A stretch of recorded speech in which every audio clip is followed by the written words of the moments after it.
नाज़रीन, शंघाई में पाकिस्तान में सरमाकारी और तिजारत के मौक़े के हवाले से एक कॉन्फ्रेंस का इनेकाद हुआ और इस कॉन्फ्रेंस से वज़ीर-ए-आज़म इमरान खान ने खिताब किया। उनके खिताब की तफसील आपसे शेयर करते हैं। Bismillahirrahmanirrahim. Ladies and gentlemen, I heard President Xi speak this morning at the launch of the Shanghai Expo. And I remember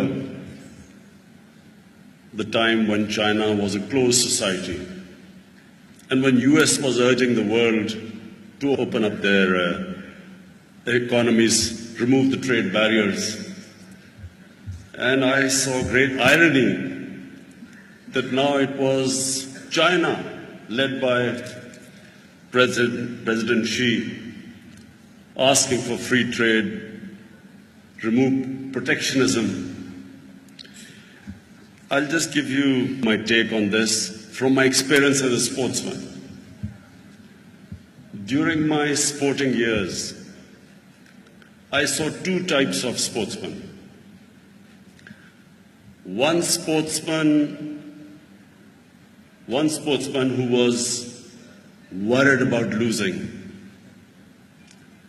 and the other one who only thought about winning. Two different mindsets. The mindset which is scared of losing takes decisions out of fear, and such sportsmen only at best achieved mediocrity. The other one who thought about winning, they took risks, they took chances. They weren't scared of failure. They had setbacks. They faced much greater problems than the ones who played safe. But then they were the ones who became champions. So the difference between two approaches, one is out of fear, protectionism. That mindset will only have short-term gains. The other one, reflected by President Xi, is someone who's prepared to take chances and risks, and they will, in my watching him from now, I think he will lead China to greater and greater successes.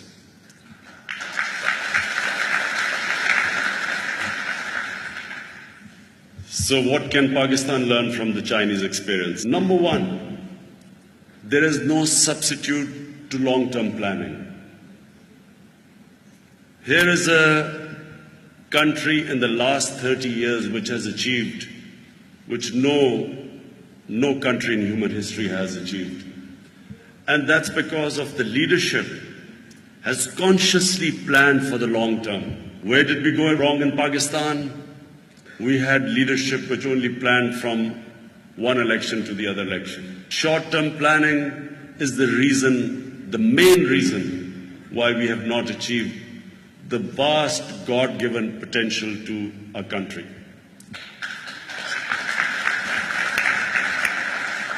Secondly, a leadership that took a decision in China that there is no such thing, there is no development where a tiny elite gets rich and the rest of the people remain in poverty. They understood that development means lifting the bottom tier of the population out of poverty. And what they have achieved is really, for me, it is what every human society should aspire to do, to alleviate poverty. 700 million people in 30 years have been taken out of poverty.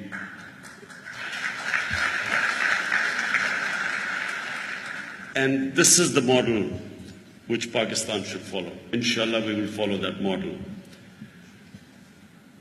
You cannot have a humane society where there is a tiny rich elite and a sea of poverty.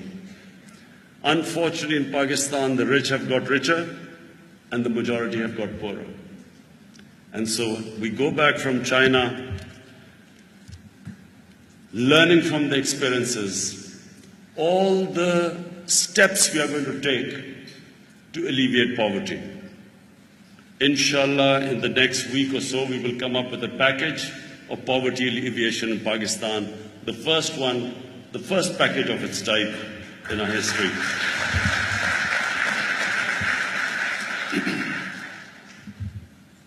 The next thing we learned from the Chinese experience is the importance of skill education, human development, but specifically developing the human beings with purpose, with skills. Initially, from what I can gather, Chinese working overseas were urged to come back. And then students were sent abroad for specific technical education. And this is really the most important thing we need to do in Pakistan.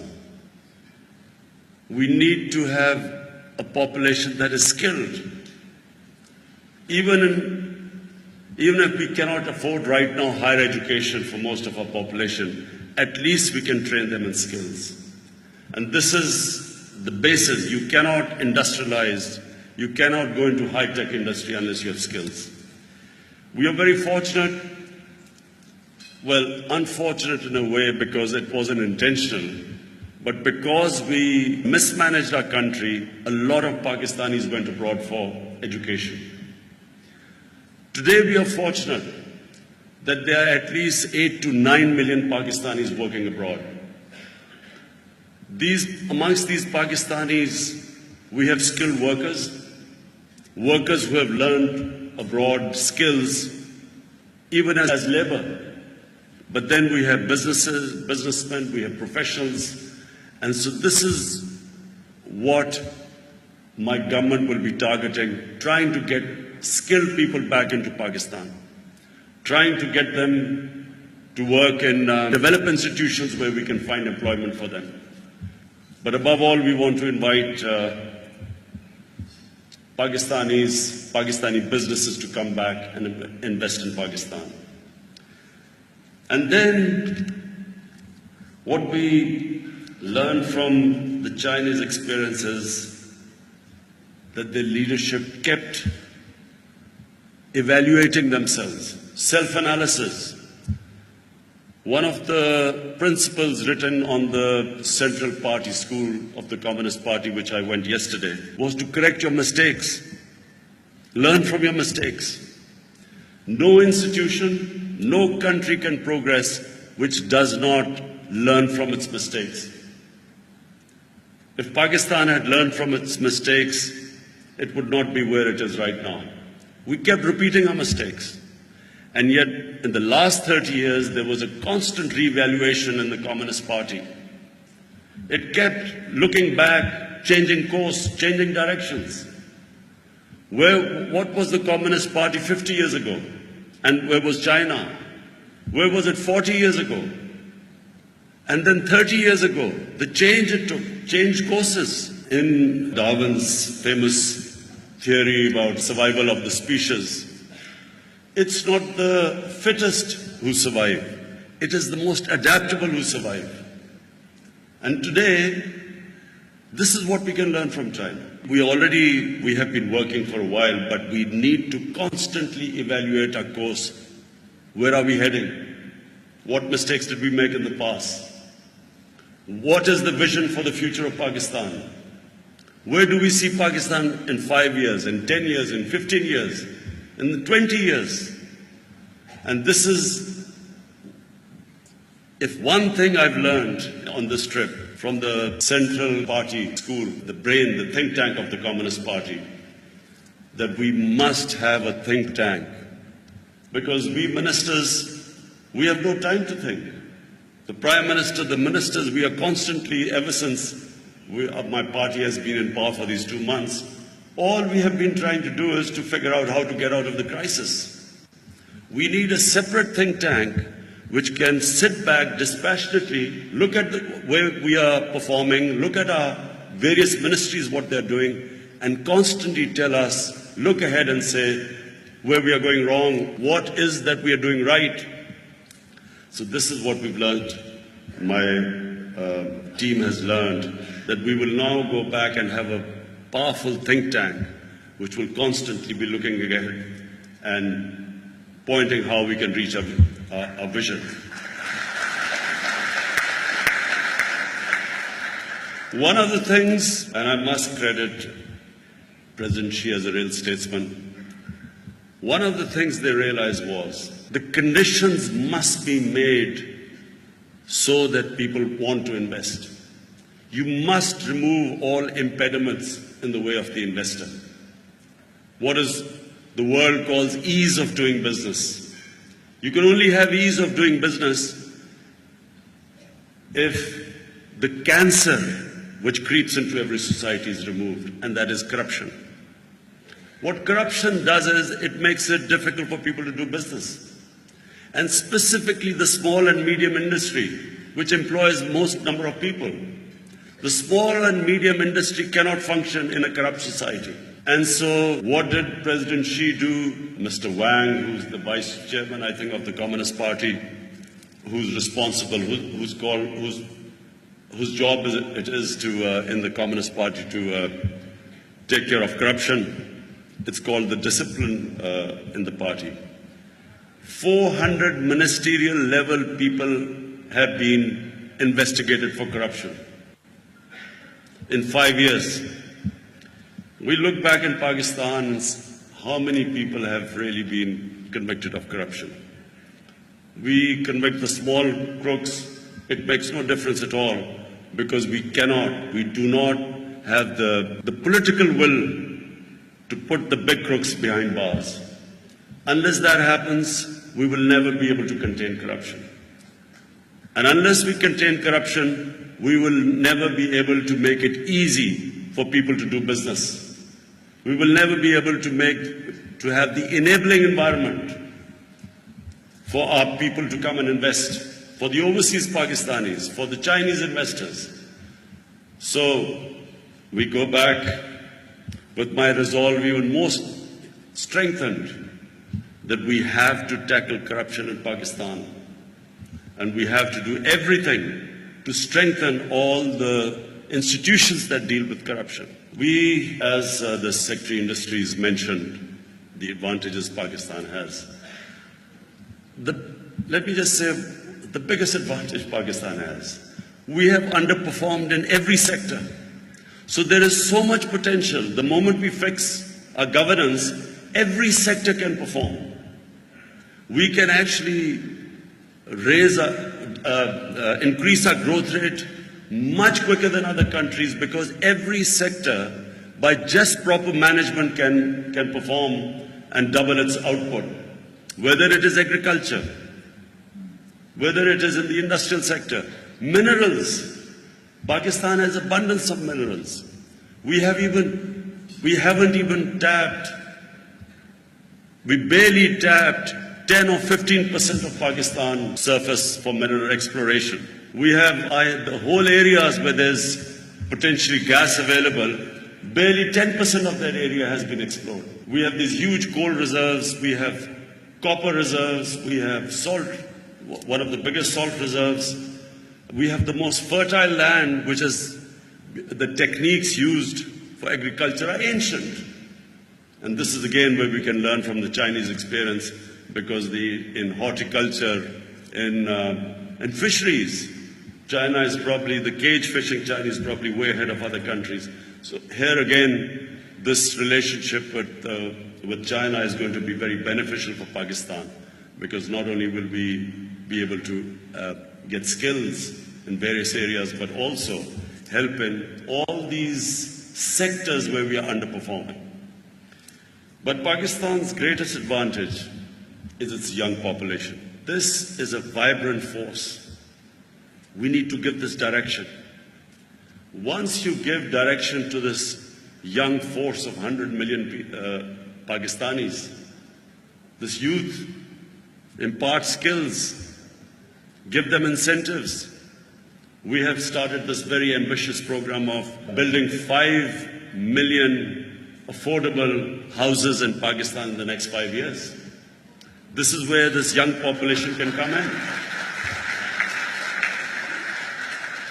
The housing industry will will directly impact 40 industries in the country. So the chain reaction of this housing, which we are still short of, the need for housing in Pakistan is 10 million. There are 10 million, we have shortage of houses. So 5 million houses, building 5 million houses mean the whole economy starts moving. And this is where we hope to absorb this young population which we have. But we have been given a great opportunity by CPAC. This is a great opportunity for us. It is an opportunity where we can again invite investment into our special industrial zones. It is an opportunity of connecting with China. It is an opportunity of Gwadar being a hub in years to come. It is an opportunity for us. It is an opportunity where we can invite Chinese investors. We have spoken with various Chinese companies. They're all ready to invest in Pakistan as long as what we should fulfill our part of the bargain is making it easy for them to do business, removing impediments in the way of the investors. And that's what we are determined to do. Finally, I want to specifically address the overseas Pakistanis. Overseas Pakistanis, I've always maintained, is one of the biggest strengths of our country. I again repeat, they have the skills, they are outstanding professionals in every field, they have the capital, and I want to assure you that we will create the enabling environment to come and invest in Pakistan and work in Pakistan. This is my guarantee to you. I know all the problems faced by the overseas Pakistanis because when I was collecting money for the Shaukat Khanam Cancer Hospital, my biggest support came from Pakistanis working abroad. And because I was in touch with them, I know the problems they faced. And so our priority will be to make it easier for you. We are going to ask our embassies to extend every help to overseas Pakistanis. I have set up in the Prime Minister's office we've set up a software where any overseas Pakistanis can, if they download that app, you can, if any complaints you receive, you can phone them. There's a toll-free number. You can email, or you can through your mobile, if you have a smartphone, you can just message there, and you will be responded immediately. We have a system now set up which will respond to any issues overseas Pakistanis feel that they need me to correct. As for the Chinese, I want to again reiterate that firstly, this trip has been way beyond our expectations. The hospitality given by the Chinese government, the meetings which we've had, the warmth and the hospitality which we've received, we go back feeling much closer to China. We were already very close to China, but today we go back feeling much closer to China. Thank you very much.